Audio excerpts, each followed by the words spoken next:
Imagine you're standing at the edge of Manhattan, right where the concrete meets the ocean. It's night. The skyline glows like a floating crown, lights flickering across the black water. But something feels wrong. The tide is higher than yesterday, higher than last week, higher than it should ever be. You watch a tiny wave break against a metal railing that was never meant to touch the sea. And for the first time you understand, the ocean isn't just rising, it's coming. Most people don't think about sea level the way they think about earthquakes or hurricanes. There's no sudden shock, no dramatic warning on the news, no sirens wailing through the boroughs. The danger comes in inches, quiet inches. But sometimes quiet things are the most terrifying, because they creep forward while you're busy with your life. And one day you look up and realize the line you thought was permanent has moved, and it is still moving. New York City density, ambition, noise, power is built on a thin ribbon of land. But underneath all the skyscrapers and subways, Manhattan is shaped the way nature carved it thousands of years ago. A drowned river valley, low edges sloping into deep water. And for centuries, that worked. The ocean stayed where the ocean belonged. But now the math is changing, and the math never lies. On a clear, warm morning, a scientist walks along the Battery, holding a small tablet that shows a graph rising like a heartbeat catching speed. Her work is simple. Measure the water, compare it to the past. And the past has a message New Yorkers have never wanted to hear. The city is sinking slightly, and the sea is rising rapidly. Combine the two, and you get a future that feels like fiction, until it isn't. People imagine sea level rise as a distant worry-something that will affect someone else, somewhere else. But the truth is that New York is already living in the early chapters of its own slow-motion disaster. In 1950, the average tide was where you'd expect it, predictable, well-behaved. Today, it's almost a foot higher. A foot doesn't sound like much until you see where it goes into basements, subway entrances, storm drains, electrical tunnels. A foot turns a harmless storm into a dangerous one. A foot turns a rare flood into something that happens every couple of years, and that foot is only the beginning. When Hurricane Sandy hit in 2012, the ocean did not politely stay behind the seawall. It surged over it, rushed into neighborhoods, filled the subway, knocked out power, turned Manhattan into a fragile island with dark towers and flooded streets. It was the closest New York had come to drowning in over a century. And for one night, the city saw something it didn't want to see, what the future could look like. Somewhere in a midtown apartment, a man sits near his window, scrolling through old photos on his phone. Pictures of the East River Boardwalk from 10 years ago. He doesn't notice the difference at first. Then he zooms in. The waterline has crept upward, replacing empty space with restless waves. He looks down from his window at the river glowing under street lamps, and he shivers, even though the room is warm, because he realizes something nobody told him in school. Coastlines move, and New York is not as permanent as it looks. Scientists call the coming reality nuisance flooding, a strange name, because the word nuisance sounds like something small, like a dripping faucet or bad Wi-Fi.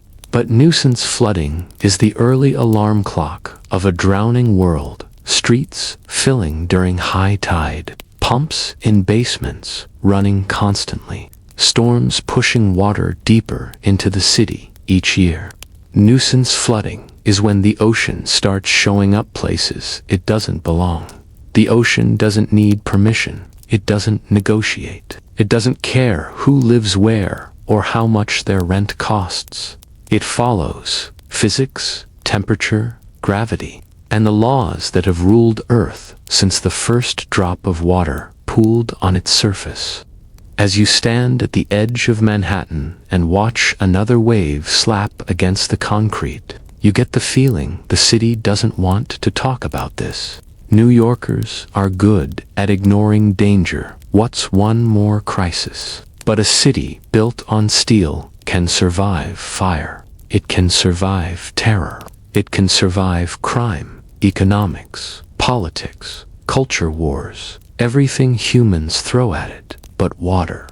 Water is different, because water never stops moving forward. Not once, not ever. One day in the near future, maybe a decade, maybe less, New Yorkers will wake up to a news alert. Record high tide floods, portions of lower Manhattan. Photos will spread. Video clips will go viral. People will call it a freak event. But the scientists measuring those quiet inches will know the truth. Freak events, Dante, happen every year. That's not an accident. That's a pattern. The ocean is rising faster now than at any point in modern human history. And New York, whether it wants to or not, is going to learn what happens when a city built at sea level tries to outrun the sea. And that story, this story, starts with a simple, haunting question. What happens when Manhattan meets the point of no return? There's a moment, not dramatic, not loud, when a city realizes it's vulnerable. For New York, that moment is happening in pieces, in scattered incidents almost nobody notices unless they're standing right there, feet in the water. One evening, a subway maintenance worker named Carlos climbs down a narrow metal ladder into a service tunnel beneath lower Manhattan. He does this every week. The air down there always feels a little damp, a little colder. But tonight, something is different. He hears it before he sees it, a soft, steady trickling, not from a pipe, not from condensation. It's coming through the wall. He shines his flashlight forward. A thin line of water seeps through a crack in the concrete, running down into the track bed. The city calls these minor intrusions. Engineers patch them. They pump the water out. They move on. But the truth is that the ocean doesn't break in all at once. It whispers first. Above him, life goes on like nothing is wrong. Tourists take pictures of skyscrapers. A couple eats dinner at a waterfront restaurant. A jogger runs along the Hudson River, earbuds in, watching the reflections dance on the surface. And none of them know that 15 feet below, water is quietly testing the limits of the city. Scientists predicted this. When ice melts Greenland, Antarctica, mountain glaciers, the oceans swell. When water warms, it expands. These are simple facts, but simple facts build complex disasters. And in certain places, the ocean rises faster than the global average. New York is one of those places. During storm season, you can feel the tension. The sky gets heavy, the clouds thicken, and the city's mood changes. New Yorkers don't fear much, but when a storm approaches the Atlantic coast, even the toughest among them glance at the tide charts. They remember the night when the sky turned black, the wind howled like a living thing, and the water came climbing over the seawall like it had been waiting for its chance. In a small apartment in Red Hook, Brooklyn, an elderly woman named Gloria keeps a plastic tub filled with emergency supplies under her bed. She's lived there for 50 years. She still remembers wading through chest-deep water during Sandy, the shock of seeing cars floating like abandoned toys, and the silence afterward when the entire neighborhood lost power. She never trusted the ocean after that night. She respects it the way sailors respect storms. Scientists try to explain what's coming with graphs and projections, but But graphs don't show fear. They show the feeling of standing on a waterfront street during a high tide that's higher than anything in your childhood. They show the line on a seawall, creeping upward every decade, like a ruler measuring the future. They also don't show something far more dangerous, how the land itself is sinking. New York is heavy a city, built of steel, concrete, glass, millions of people, millions of tons of weight pressing into old soil. Over time, the land compacts and sinks just a little. Not enough for anyone to feel it, but enough for engineers to measure it, and enough for rising tides to exploit it. The combination land sinking, ocean rising creates a slow collision that no seawall can permanently stop. You don't have to be a scientist to understand it. You just have to look. Every high tide now is the lowest tide your grandchildren will ever see. One quiet night, a coastal research team sets up a sensor near the battery. No storm, no wind, just the rhythmic rise and fall of the Atlantic. They watch the numbers appear on a small screen. Peak tide, slightly above last month's peak. Not a lot, just a few millimeters. But those millimeters are relentless. They add up. They do not reverse. The researchers exchange glances. They've seen this curve before. It only bends one direction. Elsewhere, city planners meet in a conference room surrounded by architectural renderings and maps covered in red zones areas projected to be underwater in the coming decades. It's surreal to see neighborhoods marked like future ocean floor. East Harlem, Lower East Side, Brooklyn Navy Yard, parts of Queens, even portions of the West Side Highway. Someone jokes nervously about building a giant wall around Manhattan. Everyone laughs. Then the room goes quiet because they all know that versions of that plan already exist. Billion-dollar storm barriers, artificial islands, massive tide gates, backup gates to protect the backup gates. On paper, it looks impressive. But the ocean doesn't read paper. Meanwhile, the rising sea transforms New York in ways most people don't notice. Rats move their nests upward. Saltwater corrodes electrical systems. Storm drains back up more often. Parking structures near the river keep their lowest floors empty, not because of design, but because water claims those floors during big tides. Insurance rates creep upward, then spike. The wealthy build their homes higher. The poor get pushed inland, farther from the neighborhoods they grew up in. For the first time in its history, Manhattan is slowly redrawing its own shape, not through development, not through construction, but through retreat. The shoreline is moving inward. A few miles north, a young climate scientist sits in her cluttered apartment, reading through tide data on her laptop. She sees what everyone in her field sees: a narrowing window, a timeline accelerating, a city still pretending it has all the time in the world. She looks out her window at the East River shimmering beneath the bridges and whispers the sentence she's heard in every conference for years. We're not preparing for the future. We're reacting to the present. And her fear isn't dramatic. It isn't cinematic. It's quiet. The fear of someone who understands the math too well. Because the ocean doesn't surge forward in one grand wave. It wins by inches, small enough to ignore, until the moment you can't anymore. And for New York, that moment, the moment when the water stops testing and starts taking, is coming sooner than anyone wants to admit.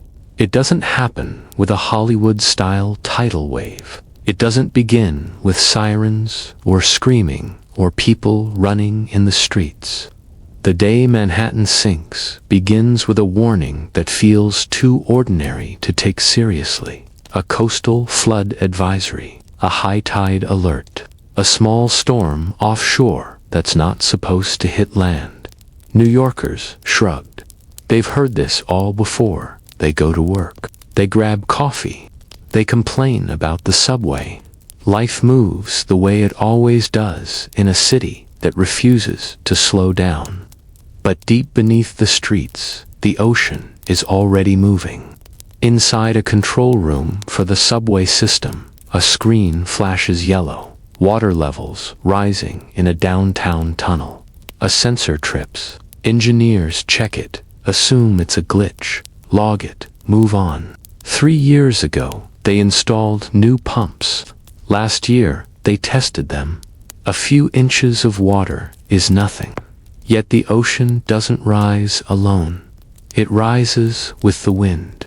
By noon, that offshore storm strengthens. Not enough to be named. Not enough to make the national news, but enough to push the Atlantic a little higher against the coastline. Enough for the high tide to meet the storm surge, like two palms pressing together. At the Battery, the water laps over the edge of the seawall, gently at first. A tourist laughs as it splashes her shoes. She takes a picture, not realizing she has just photographed the first violation of the day. Up in a financial district office tower, analysts keep refreshing the market tickers, unaware that a few blocks away, the river is slowly reshaping New York's future. In a ground-floor restaurant in Lower Manhattan, the staff notices the drains starting to back up. They mop the floor. They roll their eyes. They've done this 100 times, but the water comes back faster than they can push it out. It tastes like salt. And salt water doesn't go away. Salt water destroys. It eats wiring. It corrodes metal. It kills systems that were never meant to meet the ocean. No one notices when the first pump station goes offline, but everyone will notice the second one. It happens around 1:17 p.m. A transformer, weakened by years of salt, corrosion, and one unlucky surge, shorts out. The control board flickers. A pump stops, then another. The panel goes black. In the span of 15 silent seconds, the entire lower tunnel network becomes a basin. Water that once seeped in now pours in. Water that once slowed becomes unstoppable. A subway operator, driving a northbound train, hears a loud echo ahead of him, a sound like a deep breath pulled through stone. He brakes, steps out to check, and freezes. The tunnel looks wrong, darker. The air feels cold and metallic. Then he hears it, rushing water, close to close. He calls it in. Dispatch reroutes trains. 20,000 people avoid disaster without ever knowing how close they came. Above ground, the sidewalks begin to puddle in places that rarely flood. In Fiji, water trickles into lobbies. In Soho, basement apartments start seeing damp floors. In Tribeca, parking garages begin sealing their gates. But this isn't the real danger. This is the prelude. The real push comes at 3:42 p.m. The tide peaks. The storm hits its strongest point. A wind shift sends the surge straight into New York Harbor. The Hudson rises like someone lifting a table from one side. The East River follows. When the surge arrives, it does not knock politely. It hits like a decision. Water surges over the piers. It spills into streets that have been dry every day for a century. It runs downhill into the paths carved by the city's hidden geography. Old riverbeds, historical marshes, buried streams. Manhattan remembers what it used to be. In less than 20 minutes, the southern tip of the island becomes a shallow, churning lake. Cars stall. People wade through knee-deep water, confused, some filming, some laughing, some scared, without knowing why. In the subways, the tunnels fill so fast that a century of engineering is undone in an hour. Train cars float, signals fry, entire sections of the grid shut down. A city built upward is now drowning downward. The mayor declares an emergency. The National Guard deploys high-water vehicles. News helicopters circle, broadcasting an image that nobody in America expected to see in their lifetime. Lower Manhattan partially underwater while the storm hasn't even touched land.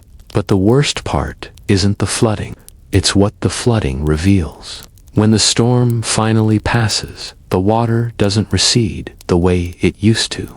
The tide falls, but the streets don't fully dry, because the ocean has found weaknesses, cracks, channels, forgotten paths. Saltwater sits where freshwater used to drain. Basements stay flooded. Electrical systems stay dead. Blocks remain inaccessible. And suddenly, the city realizes the truth. This wasn't a rare event. It wasn't a freak disaster. It wasn't a once-in-century storm. It was the new baseline. The next day, as the sun rises over a damaged but defiant skyline, engineers survey the destruction. They find seawalls overtopped. They find foundations soaked. They find evidence that the ocean reached levels that match the worst-case scenario projections for decades in the future. The future arrived early. Newspapers call it the day Manhattan sank. Scientists call it inevitable. Politicians call it a wake-up call. But the ocean doesn't care what you call it. It only cares about physics. And physics always wins. Yet even as the city pumps itself out, even as repairs begin, even as people return to work and pretend everything is normal, there's a quiet understanding underneath the noise. This wasn't the disaster. This was the warning. The real disaster is the one you can't pump out, the one that rises inch by inch, the one that waits for the next storm, and the next, and the next. Because Manhattan didn't sink in one dramatic moment. Manhattan began sinking the day the water found its way in, and realized no one could stop it from coming back.